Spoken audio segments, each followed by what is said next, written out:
আসসালামু আলাইকুম। বিসমিল্লাহির রহমানির রহিম। দর্শক, কতটুক ভালোবাসা ও মোহাব্বত থাকলে, ভক্তি থাকলে এই ধরনের ঘটনা ঘটতে পারে। আজকে আপনাদেরকে দেখাবো এই যে ইরি ধান রোপণ করা হইতেছে, এখানে যে ব্যক্তি অর্থাৎ যে ভাইজান ইরি ধান রোপণ করতেছে, সে নিজেই কিন্তু এখানে চাষ করতেছেন মাঠে। এই চাষের সঙ্গে প্রকৃতির যে পাখিগুলো কিভাবে একত্রিত হয়ে মিশে আছে, সেই দৃশ্যই আপনাদেরকে দেখাবো।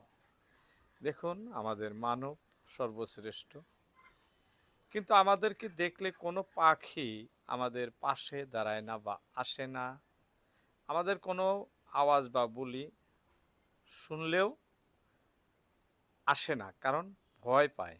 মানুষ সবসময় অত্যাচার করে, পাখির আশ্রয়স্থল ধ্বংস করে দেয়, বিভিন্ন প্রকার বিষ বা কীটনাশক দিয়ে পাখিগুলোকে মেরে ফেলে, ফান দিয়ে মানে মেরে ফেলে, বিভিন্ন প্রকারের ক্ষতি করে। কিন্তু এই যে কৃষক ভাই জমি চাষ করতেছেন, তার সাথে দেখেন কত আন্তরিকতা, কত মহব্বত, কত ভালোবাসা। মাটি চাষ করতেছেন, সেখান থেকে যে পোকামাকড় গুলো বের হইতেছে, একদম কৃষক ভাইজানের পায়ে পায়ে ঘুরে ঘুরে কিন্তু এই যে পাখিগুলো দেখতেছেন, বক পাখি, এরা কিন্তু খেয়ে ফেলতেছে, দেখছেন? একদম পাশাপাশি, হাতের মানে পাশে যাওয়া যায়, চতুর্দিকেই ওই যে টপ টপ করে ধরে ধরে পোকামাকড়গুলো খাইতেছে। হাত ইচ্ছা করলে হাত দিয়ে কিন্তু ধরতে পারে, তবুও সে ধরে না। যার জন্য পাখিগুলো তাকে দেখে কোনো ধরনের ভয় পায় না। আসল কথা কি জানেন? ভালোবাসা থাকলেই পাখি কেন, সব কিছুই আয়ত্তে আনা সম্ভব।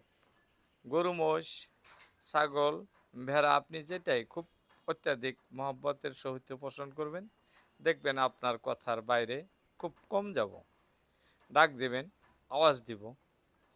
এই সুন্দর ক্ষেত, এই যে দেখাইতেছি, মানে ইরি ধান রোপণ করতেছেন, এখানে অনেক মানুষ আরো আছে, সেদিকে কিন্তু একটা পাখিও নাই, তাদের দেখে ভয় করতেছে। আর ইনি কি করছেন, এনাকে দেখে ওই যে সামান্য খাওয়া আছে এনার সাথে। শুধু আজকে নতুন নয়, যখনই এই কাকা বা ভাইজান চাষ করেন জমি, তখনই কিন্তু এনাকে ঘিরে ধরে পাখিগুলো। আর পাখিগুলো এনাকে দেখে কোনো ভয় পায় না।